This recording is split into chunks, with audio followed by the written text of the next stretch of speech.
Est-ce que vous évitez d'affronter les autres tout le temps parce que vous avez peur d'être blessé, parce que vous avez peur de les blesser, ou peut-être même vous avez peur de les fâcher? Eh bien, aujourd'hui, vous devez apprendre des moyens sains de s'y prendre avec les défis des relations.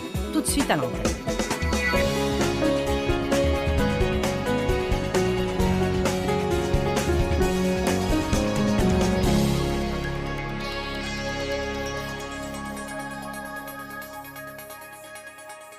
Maintenant, c'est notre zone de sécurité. C'est le titre de notre conférence ce week-end. Et elle parle de frontières et de limites et de marges. Elle nous apprend à rester dans les frontières de la parole de Dieu pour pouvoir être en sécurité. Le psaume 91:1 dit « Celui qui demeure sous l'abri du Très-Haut reste stable à l'ombre du Tout-Puissant, dont la puissance est imperméable aux ennemis. Je dis à l'Éternel, mon refuge et ma forteresse, mon Dieu, je m'appuie et je compte sur lui, et en lui, en toute sécurité, je me confie. » Et si vous connaissez bien le psaume 91, vous saurez qu'il continue par promesse après promesse après promesse après promesse sur la protection de Dieu contre la destruction et les fléaux qui peuvent frapper, même en plein midi. Mais il y a une note importante en bas de page dans la Bible amplifiée, en bas du chapitre, qui dit « Les promesses riches de ce psaume tout entier dépendent de répondre aux conditions des 2 premiers versets. » Donc je crois personnellement que l'abri, c'est les frontières de la parole de Dieu. Dieu ne nous dit jamais de faire quelque chose qui ne soit pas pour notre bien.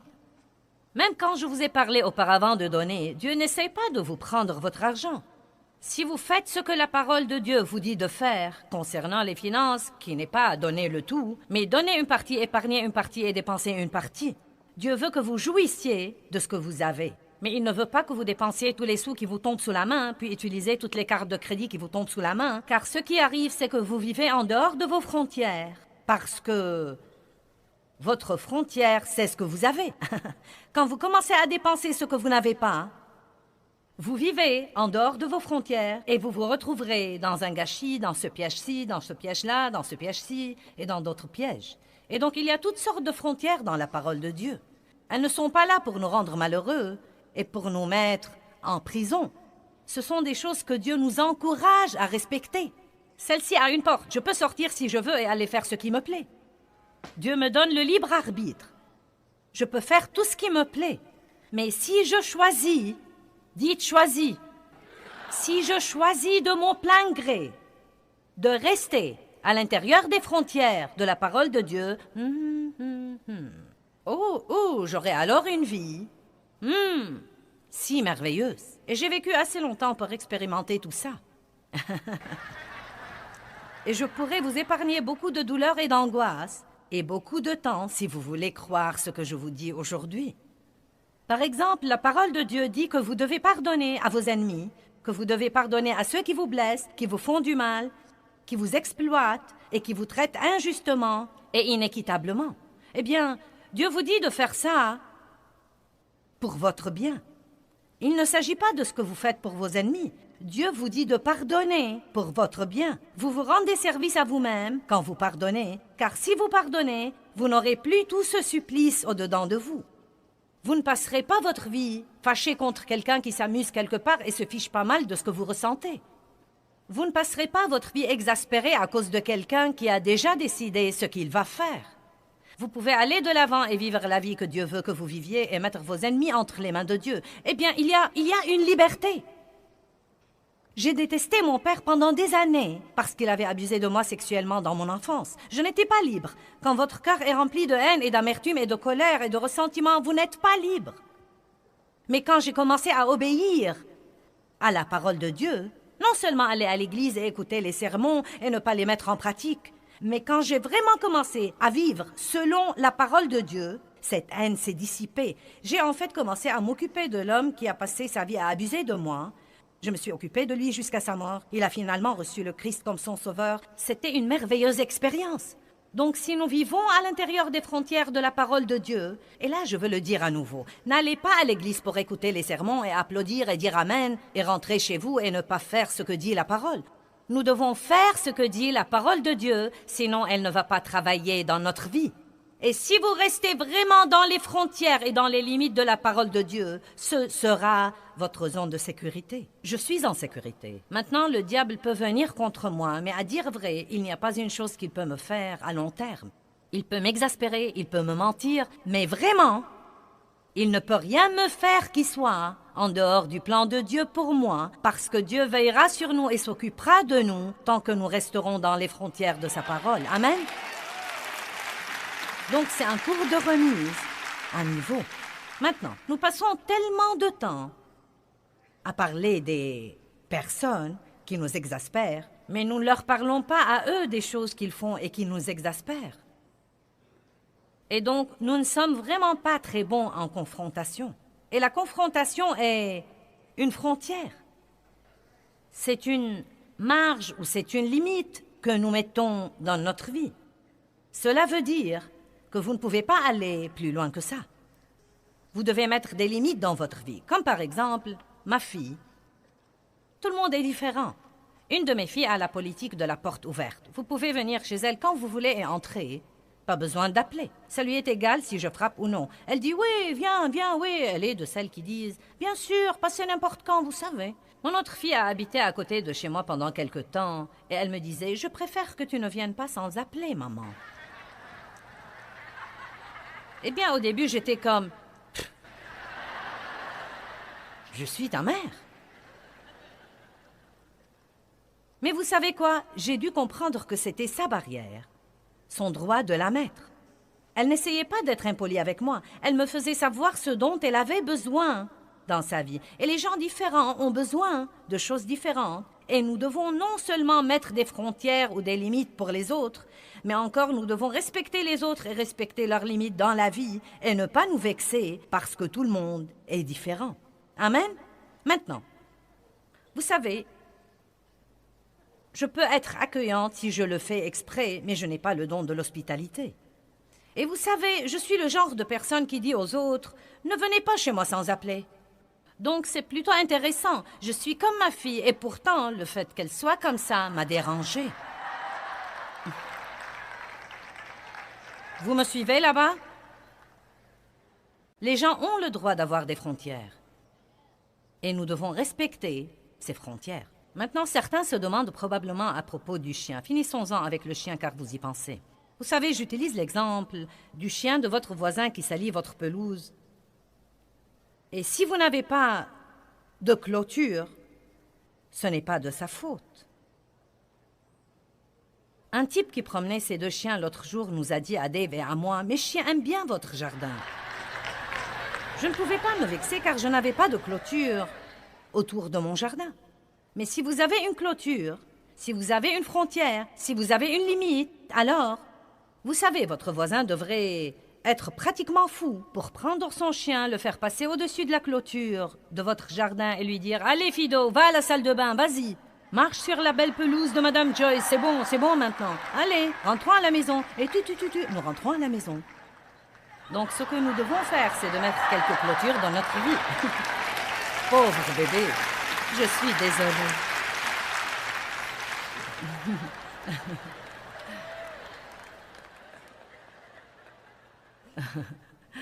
Nous devons donc mettre des clôtures dans notre vie et arrêter de laisser tout le monde nous marcher sur les pieds puis nous fâcher contre eux parce qu'ils le font. Quelqu'un peut dire Amen ce matin? Êtes-vous plein de ressentiment parce que vous sentez que quelqu'un vous exploite maintenant ou vous a exploité? Eh bien, le ressentiment est vraiment une mauvaise chose. Et il est parfois un peu difficile à détecter. Je crois que vous l'avez parfois. Vous l'avez un peu plus avec le non-pardon. Mais le ressentiment est comme une racine profonde qui s'enracine en vous et elle est comme... Elle fait quelque chose dans votre attitude. C'est presque plutôt comme un... Vous savez, cette chose qui est juste. Vous savez, nous ne sommes pas ouvertement fâchés contre vous, mais nous sommes... Juste. Tu m'embêtes plutôt. Tu sais, je t'en veux plutôt. Je n'aime pas que tu sois béni et je n'aime pas que tu passes me voir. Et je n'aime pas ton allure. Vous savez, juste...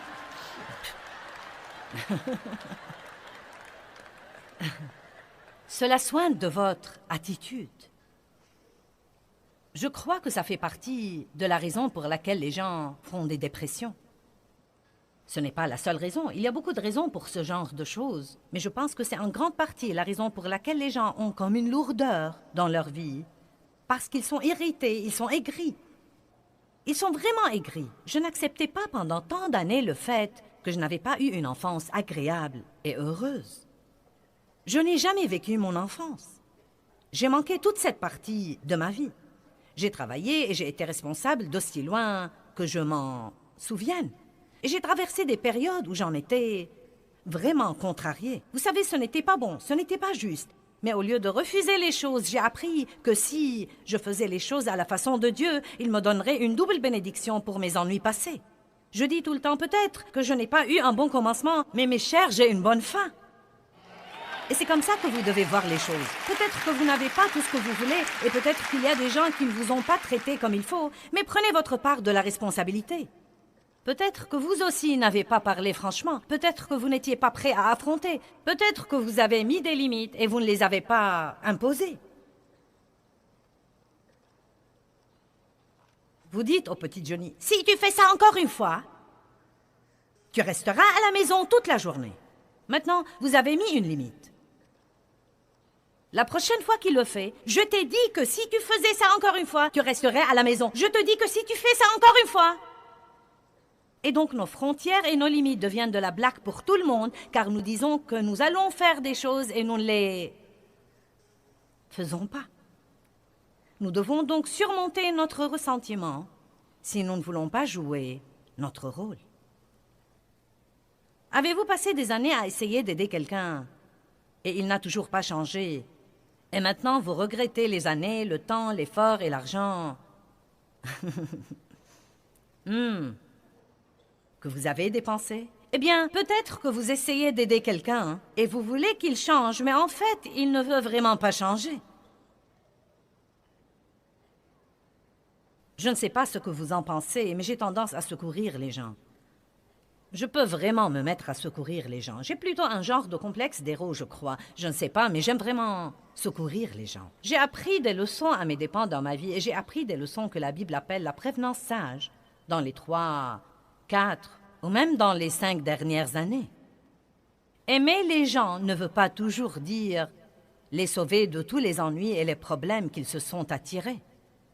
Et nous n'aidons personne si nous détruisons notre vie en essayant d'aider quelqu'un qui n'est pas prêt à assumer sa responsabilité et à jouer son rôle. Et je vais vous raconter une des choses qui m'ont libérée sur ce plan. J'ai commencé à comprendre que Jésus n'allait pas de lieu en lieu pour amener les gens à le laisser les aider. Il aidait toutes les personnes qui venaient à lui. Les personnes qui venaient à lui. Et il a même dit à l'homme qui était couché au bord de la piscine de Bethesda, qui était estropié et couché là depuis 38 ans, il lui a dit, « Est-ce que tu songes sérieusement à guérir? Est-ce que tu songes sérieusement à guérir? » Et vous savez, vous lisez ça au départ dans chapitre 5 et vous pensez, « Quel genre de compassion est celle-là? L'homme est handicapé et couché là depuis 38 ans et tu lui dis, la conversation initiale, est-ce que tu veux vraiment être guéri? » Et vous savez, l'homme a dit quelque chose que nous devons tous comprendre. Il a dit, « Eh bien, monsieur, je n'ai personne pour m'aider. Et chaque fois que j'essaye de me jeter dans la piscine, un autre descend avant moi. » Donc une grande partie de son problème était qu'il était estropié dans ses jambes et estropié dans son âme. Il était estropié dans sa détermination. Et tout ce qu'il faisait était de se coucher là et de s'apitoyer sur son sort et d'attendre que quelqu'un d'autre vienne l'aider. Mais il n'était pas prêt à jouer son rôle. Et peut-être certaines des personnes que vous avez essayé d'aider sont comme ce type. Et peut-être que vous devez vous arrêter et dire, « Minute, je fais ceci et ceci et ceci, mais que fais-tu vraiment là? Est-ce que tu veux vraiment guérir? » Nous avions une situation dans notre famille et elle est réapparue dernièrement et nous devions essayer de nous en occuper de nouveau. Elle était dans notre famille étendue. Un membre de notre famille avait gâché sa vie avec la drogue et l'alcool et c'était vraiment un vrai gâchis. Et donc, il a demandé de l'aide. Le Seigneur soit loué, nous voulons aider les gens. Donc, nous avons passé 4 ans, temps, argent, effort, prière, médecin, conseils, non mais tout ce qu'on peut imaginer Et les choses se sont beaucoup améliorées. Mais cela m'épuisait pratiquement. Et donc, j'ai commencé à sentir que je devais maintenant...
Vous savez, reculer un petit peu et le laisser se remettre sur pied tout seul. Vous savez, être toujours là, mais vous ne pouvez pas être éternellement là pour quelqu'un. Et dès qu'il a été tout seul, il a recommencé. C'est ce qu'il a fait. Ça aurait pu être très décourageant pour moi de penser « J'ai perdu 4 ans et j'ai dépensé tout cet argent et tout ce temps et tout cet effort. » Mais je n'ai pas regardé la chose comme ça car je crois que les gens méritent une chance. J'ai senti que nous lui avons donné une chance de se rétablir, que Dieu nous a utilisés pour lui donner une chance. Et je crois que des graines ont été semées et j'ai continué à prier. Eh bien, les années ont passé et il a continué dans le même gâchis et c'est même devenu pire. Et donc, de temps en temps, nous recevons, vous savez, des appels ou ceci ou cela. J'ai besoin d'argent, j'ai besoin de ceci, de cela. Et je lui dis, je ne vais pas faire ça. Je ne vais vraiment pas faire ça. Tu ne vas pas m'exploiter. Regardez-moi chacun de vous. Dieu ne vous a pas appelé à laisser les gens vous exploiter. Ce n'est pas ça l'amour. L'amour, ce n'est pas laisser les gens vous exploiter et profiter de vous. L'amour, c'est être mené par l'esprit pour savoir qui aider et comment les aider et combien les aider et que faire pour eux ou ne pas faire pour eux. Et je crois parfois que comme chrétiens, nous sommes vraiment déboussolés sur ce plan, car nous croyons que si nous ne donnons pas toute notre vie à quelqu'un dont la vie est gâchée, c'est que nous ne l'aimons pas et c'est que nous ne nous sacrifions vraiment pas. Et nous sommes censés nous sacrifier pour aider les autres. Nous devons nous sacrifier pour les autres. Mais Dieu ne nous demande pas d'être. Il ne nous demande pas de laisser quelqu'un d'autre ruiner notre vie alors qu'il ne veut même pas vraiment changer ou être aidé. Quelqu'un peut dire amen à ça? Donc là, nous avons reçu une lettre et des appels téléphoniques, et ceci s'est produit 2 ou 3 fois au cours des années dernières. Eh bien, tu sais, je m'occupe de lui maintenant, et c'est un parent à toi, et je sens que tu dois faire ceci et faire cela. Et comment peux-tu te faire appeler ministre si tu ne fais pas ça? Et comment est-ce que tu peux dire que tu es leader dans le corps de Christ si tu ne fais pas ça? Mais vous savez quoi? La Bible nous dit que nous ne devons absolument pas nous détourner ou nous écarter de notre but principal dans la vie. Et laissez-moi vous dire quelque chose. Le diable essaiera de retourner la parole de Dieu contre vous et d'utiliser la parole même contre vous pour vous détourner de votre but. Or, ma famille est très protectrice et elle sait comment je suis. Je suis le genre sauveteur et donc, vous savez, j'ai commencé à penser, eh bien, je devrais peut-être faire ceci, je devrais peut-être faire cela, je devrais peut-être faire ceci. Et notre Benjamin me parlait l'autre jour et il m'a dit, je vais te dire ce que tu ne vas pas faire. Et vous savez, traitez bien ces enfants car un jour ils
deviendront votre patron. Et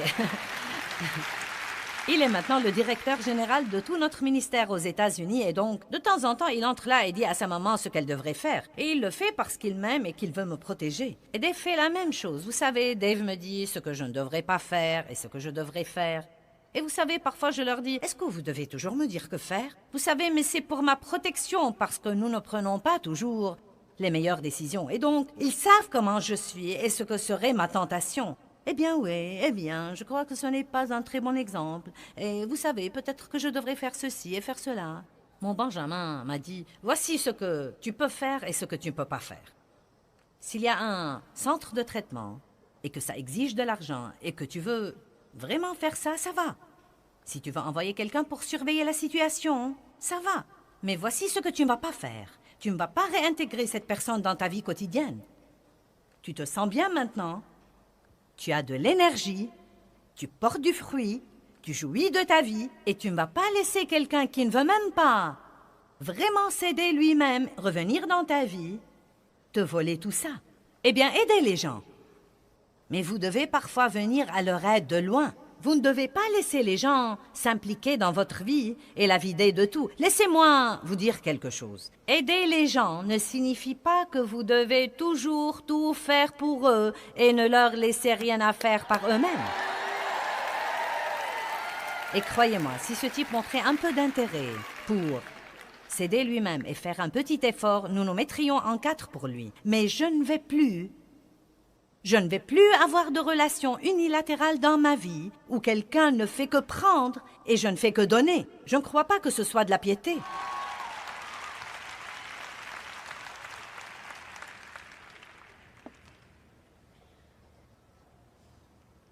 Parfois, nous aidons les gens tellement que nous créons en eux des attentes que nous ne pouvons pas par la suite maintenir. Vous commencez peut-être trop vite et vous faites trop de choses pour quelqu'un. La Bible dit que vous devez être prudent quand vous commencez une relation. Elle dit, si vous choyez votre serviteur, au début de la relation, il s'attendra sûrement à ce même traitement jusqu'à la fin de sa vie. Et donc, j'ai tendance parfois, je l'avais dans le passé, j'ai appris à mes dépens au cours des dernières années que si quelqu'un a vraiment été maltraité ou qu'il a vraiment été blessé, mince alors, je voulais intervenir et tout faire pour lui. Vous savez, l'aider à guérir les blessures et le bénir doublement, triplement et vraiment, vous savez, lui faciliter la vie. Mais la vérité, c'est que vous ne pouvez le faire que pour un temps. Et ensuite, ce qui arrive, si vous faites vraiment trop pour quelqu'un, puis tout à coup, vous devez faire un changement.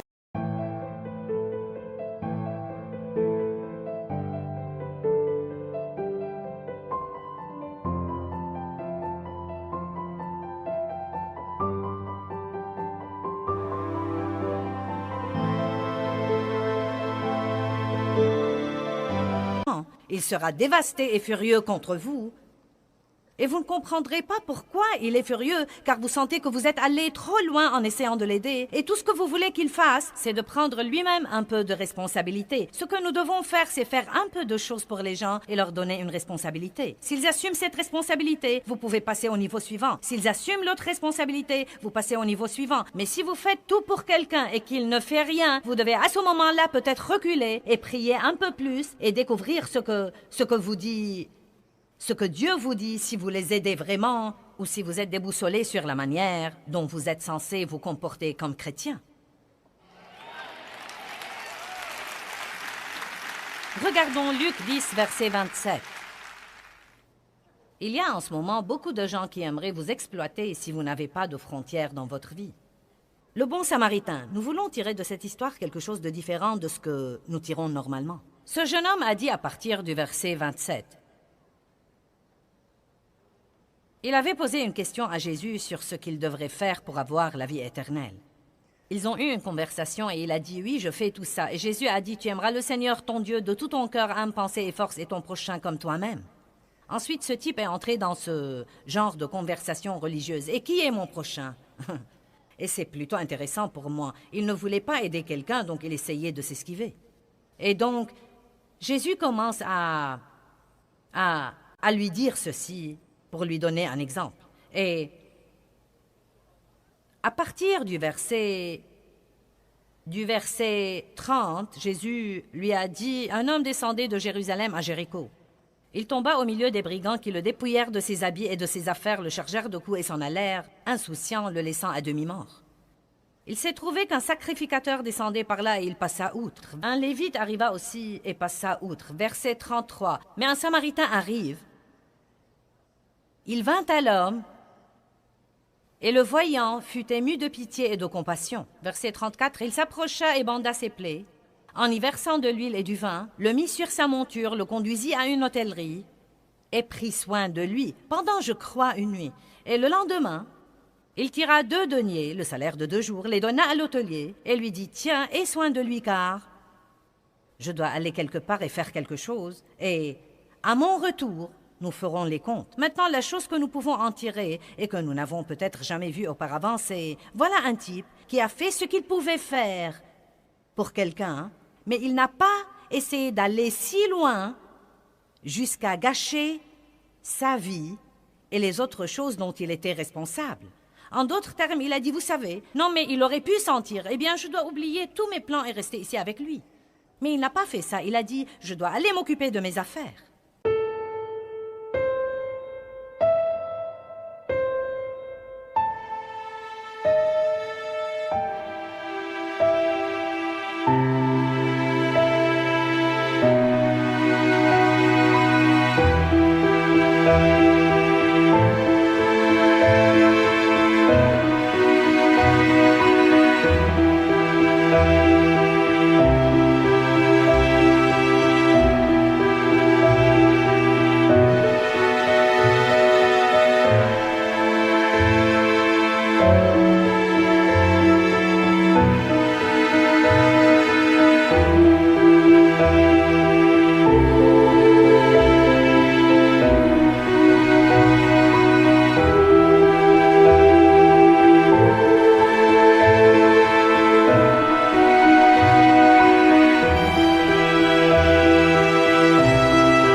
Voici ce que je peux faire.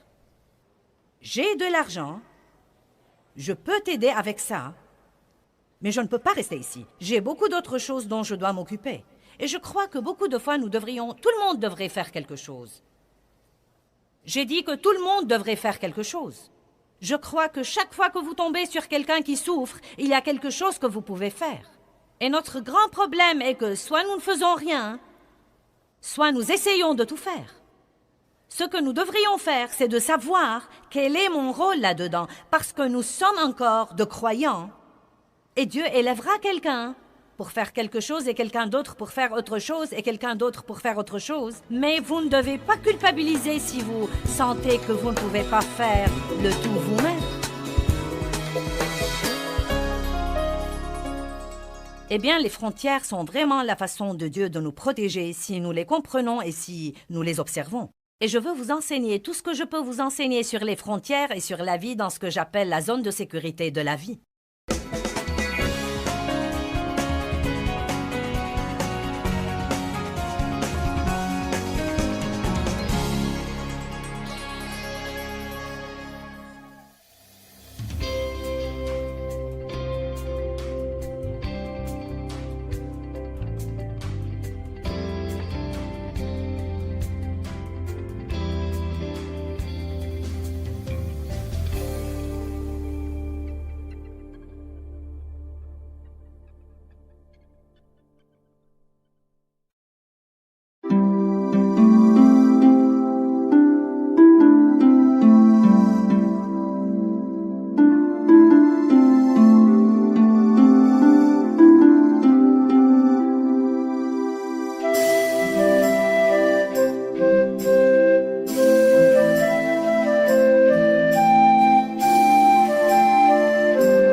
rise with the sun.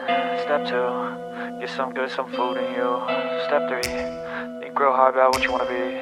Step 4, fuck everybody, just do your thing. Wake up, today's gonna be a good day. Wake up, today's gonna be a good day. Wake up, today's gonna be a good day. Wake up, today's gonna be a good day. Wake up, today's gonna be a good day. Wake up, today's gonna be a good day. Wake up, today's gonna be a good day. Wake up, today's gonna be a good day. Yo, set your affirmations, aspirations. I got shit to do, the aftermath of preparation. Good food, good mood, blood in circulation. One step at a time, yeah, that's how you make it. Set a goal you control and the steps you take them. I try to pick one thought, have some concentration. And if I make a mistake, it's called education. I try to do this every day, call it replication. Wake up, today's gonna be a good day. Wake up, today's gonna be a good day. Wake up, today's gonna be a good day. Wake up, today's gonna be a good day. Wake up, today's gonna be a good day. Wake up, today's gonna be a good day. Wake up, today's gonna be a good day. Wake up, today's gonna be a good day. So life ain't easy, yo, I think there's a reason though. Ups and downs, just like every different season, yo. Sometimes I'm high, other times I'm barely breathing, though. I always gotta fight and hide from the demons, yo. Negative thoughts are poison, they ride. Head full of flies, so here come the clouds. They'll never stop unless I can swap all the bad for the good in my head when I'm lost. Yeah, so I'ma fake it till I make it. Positive thoughts are overtaken, I got patience. One day at a time is how you operate a cadence. A flow, you grow, you show yourself a foundation. Stay away from all the shit that causes temptation. I know that I like to do it cause it's sensation. I live my life in my head like a narration. Don't expect greatness, do my best, man, I'll take it. Wake up, today's gonna be a good day.